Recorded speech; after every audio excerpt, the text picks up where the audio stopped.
Hey there, friends and music makers. Welcome back to the Menace Mixing YouTube channel. Today, what I want to talk to you about is a MIDI map or a tempo map, which is ordinarily used for music that's going to be recorded to a click track, but just sections move up and down in time, move up or down in tempo or in meter, change meter through the song, and you just kind of set it out so the click track is always going to be correct based on what's going on. It's a really useful tool in pre-production, and it just makes production a whole lot smoother.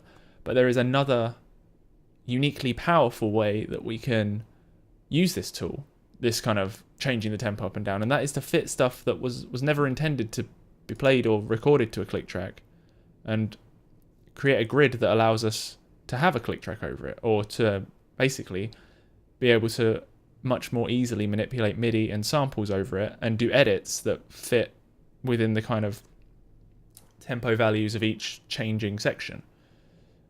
And so how we do that is, well, importantly, we've got to get the first downbeat of the bar onto a downbeat, the first downbeat of the music onto a downbeat of the bar. And then, the way we do that is just to kind of create a gap between. You need a buffer, basically. You can't do it. You can't just have the music at the very start of the session, which you shouldn't do anyway. It's good practice. And from there, once you've got that first downbeat down, all you're doing is manipulating these bar values up and down, which in Pro Tools you can either double click the tempo that you want to change, or you make a selection and hit this little plus button up here in the tempo.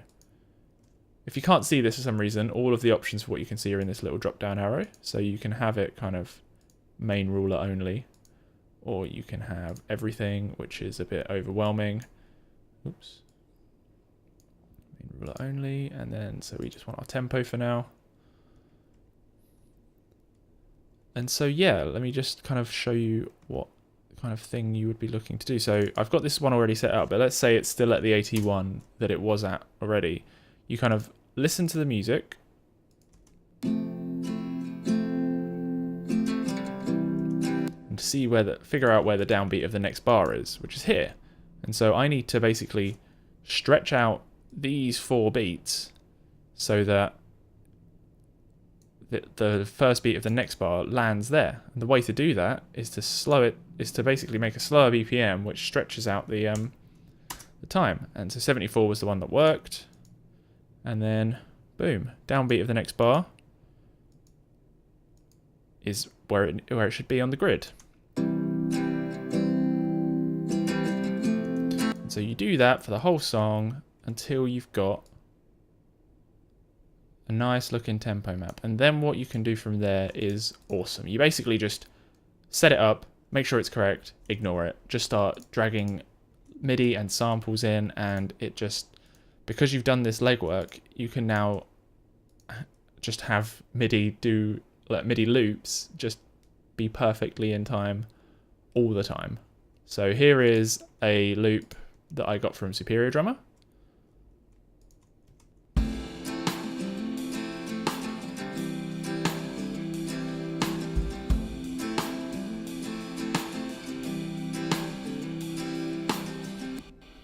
Which I haven't edited, haven't done anything to. I've just been able to drag and drop, and that's the part. It just magically works, as though we haven't done a bunch of work to make it magically work.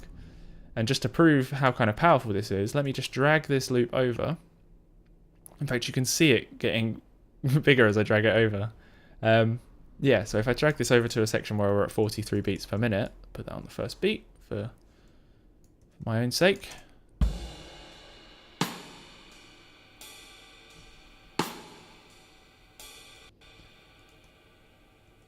Really, really powerful. Now, the other awesomely powerful thing you can do is drag in samples by clicking this little button here, this little green button. What that does is it will manipulate the file to be at the tempo of the section you want it to be at. So I've got a thing here at 75 beats per minute.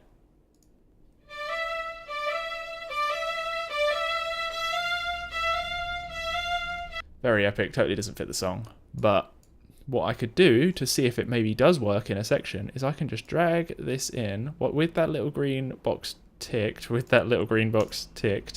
and what it will do is just automatically render it down at the exact right tempo.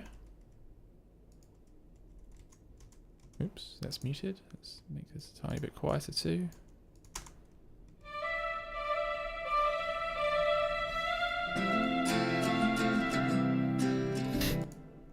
So yeah, like I said, it clearly doesn't work, but having the power to just edit those samples without having to edit those samples is crazy. And it's all come not from some wizard-like editing trick, but just from spending a bit of time getting the core of the song onto the grid. So yeah, I mean, there are no doubt a lot of other uses for this. I feel like this is one that there's so much more powerful stuff that you can do with. So please explore it, please use it. If you're a singer-songwriter and you record music without a click, then you still have the power to be as kind of free-flowing and creative and organic and all that stuff. And you just, much like a good singer, you just force the musicians to keep to their time. So yeah, enjoy this trick. Let me know if you use it in any of your upcoming productions, and I'll speak to you soon. Peace.